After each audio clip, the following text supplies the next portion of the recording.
आज हम पहला पाठ उड़ चल हारिल, जिसके रचयिता सच्चिदानंद हीरानंद वात्स्यायन अज्ञेय हैं, इनकी रचना का अध्ययन करेंगे। प्रस्तुत कविता उड़ चल हारिल, इसमें कवि ने हारिल पक्षी के माध्यम से भारतीय युवकों को जीवन में आगे बढ़ने, प्रगति करने की प्रेरणा दी है। मानव जीवन इतना आसान नहीं है। जीवन में सुख के साथ दुख भी आता है। दुख आने पर मनुष्य को घबराना नहीं चाहिए।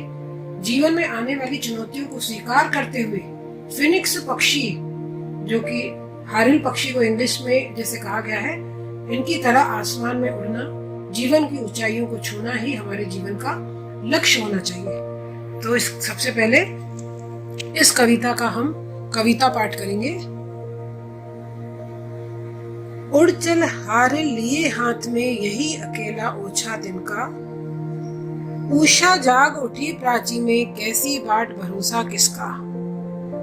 शक्ति रहे तेरे हाथों में छूट न जाए यह चाह सृजन की, शक्ति रहे तेरे हाथों में रुक न जाए यह गति जीवन की।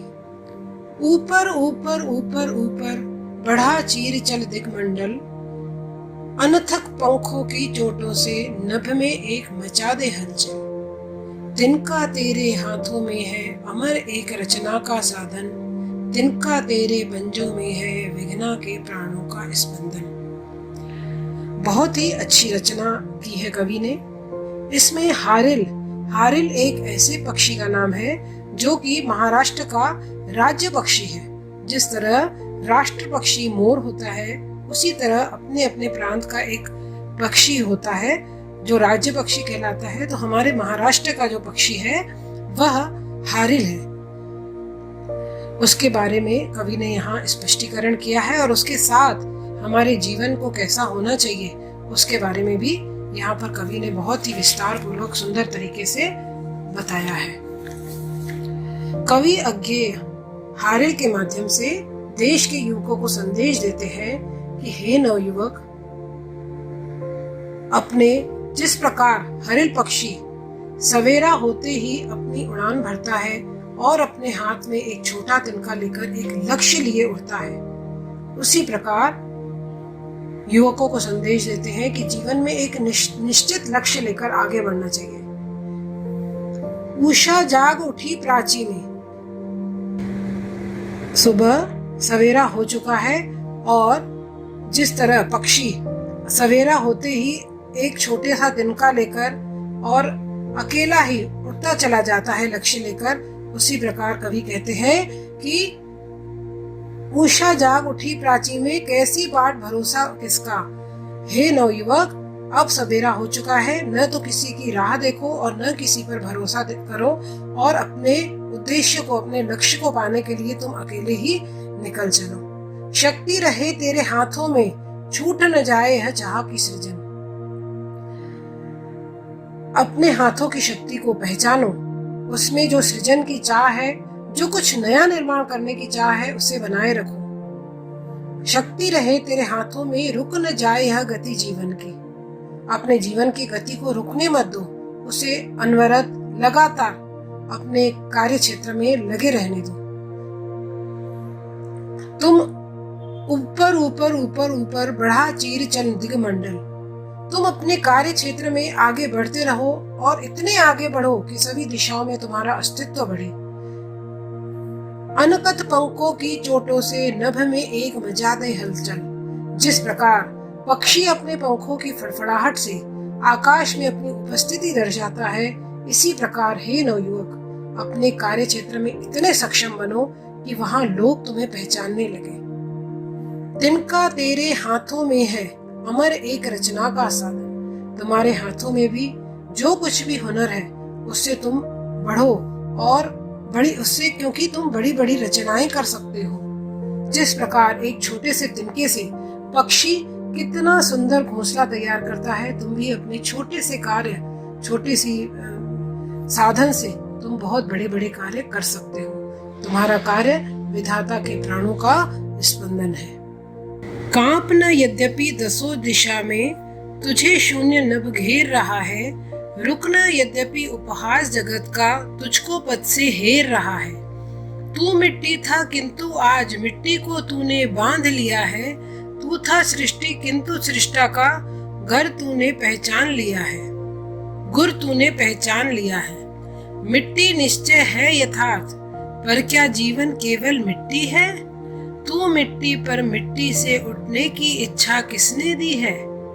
आज उसी ऊर्ध्वक ज्वाला का तू है दुर्निविकार हर हकारा। दृढ़ ध्वज दंड बना यह तिनका, सूने पथ का एक सहारा, सूने पथ का एक सहारा। यहाँ पर इस पद्यांश के नीचे हम देख रहे हैं कि सभी कठिन शब्दों के अर्थ लिखे हुए हैं। तो हर एक पंक्ति के साथ अर्थ बताने के साथ साथ मैं आपको उन कठिन शब्दों का अर्थ भी स्पष्ट करने वाली हूँ। कवि कहते हैं, कांपन यद्यपि दसों दिशा में तुझे शून्य नभ घेर रहा है। नभ यानी आकाश, दसों दिशा में, 10 दिशाएं कौन सी हैं? उत्तर, दक्षिण, पूर्व, पश्चिम। उत्तर पूर्व, उत्तर पश्चिम, दक्षिणी पूर्व, दक्षिणी पश्चिम, और ऊपर आकाश और नीचे जमीन। कवि कह रहे हैं कि भले ही दसों दिशाओं से जीवन में तुम्हें कितनी भी कठिनाइयां आए, अनेक परेशानियां आए, फिर भी तुम घबराना नहीं। रुक न यद्यपि उपहास जगत का तुझको पथ से हेर रहा है। असफल होने पर लोग उपहास भी बहुत करेंगे, मजाक उड़ाएंगे हमारा तुम्हारा, लेकिन उसमें भी हमें घबराना नहीं चाहिए। तुझको पथ से हेर रहा है। हेरना यानी होता है ढूंढना, और वो तुम्हें पथ से हेर रहा है, तुम्हें ढूंढ रहा है, तुम्हारे उपहास के लिए तुम्हें ढूंढ रहा है। व्यक्ति को जीवन में आने वाली कठिनाइयों से कभी भी डरना नहीं चाहिए, बिना डरे हुए उसका सामना करना चाहिए। कवि मानव के आत्मगौरव को जगाकर कहता है कि तू मिट्टी था किंतु आज मिट्टी को तूने बांध लिया है। तू था सृष्टि किंतु सृष्टा का गुर तूने पहचान लिया है। पहले भले ही तू मिट्टी का था, अमहत्व वाला था, किंतु आज तुमने मिट्टी पर नियंत्रण कर लिया है। पहले भले ही तू संसार के अनुसार था, किंतु अब तूने संसार में जीने का कायदा सीख लिया है। कहने का तात्पर्य यह है कि मनुष्य अब हर तरफ से सक्षम है। अब उसने सृष्टि का रूप बदलने की क्षमता है।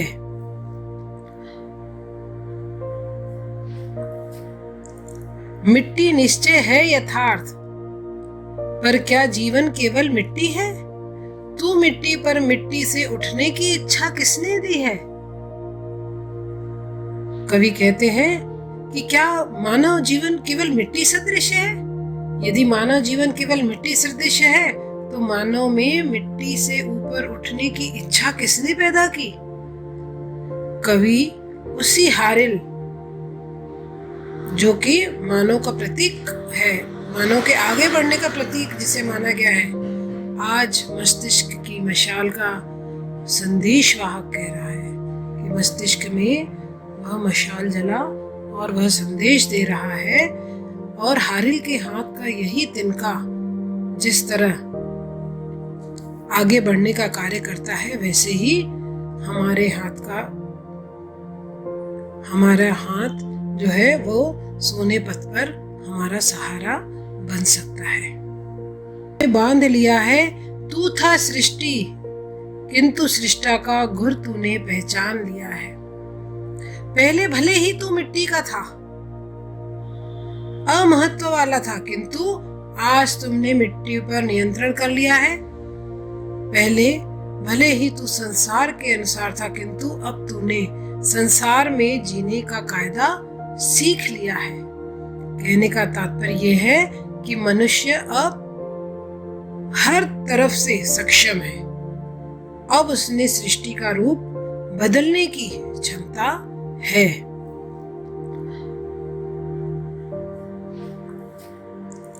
मिट्टी निश्चय है यथार्थ, पर क्या जीवन केवल मिट्टी है। तू मिट्टी पर मिट्टी से उठने की इच्छा किसने दी है?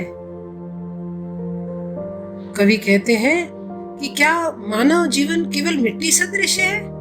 यदि मानव जीवन केवल मिट्टी सदृश है तो मानव में मिट्टी से ऊपर उठने की इच्छा किसने पैदा की? कवि उसी हारिल जो कि मानव का प्रतीक है, मानव के आगे बढ़ने का प्रतीक जिसे माना गया है, आज मस्तिष्क की मशाल का संदेश वाहक कह रहा है कि मस्तिष्क में वह मशाल जला और वह संदेश दे रहा है। और हारिल के हाथ का यही तिनका जिस तरह आगे बढ़ने का कार्य करता है, वैसे ही हमारा हाथ जो है वो सोने पथ पर हमारा सहारा बन सकता है।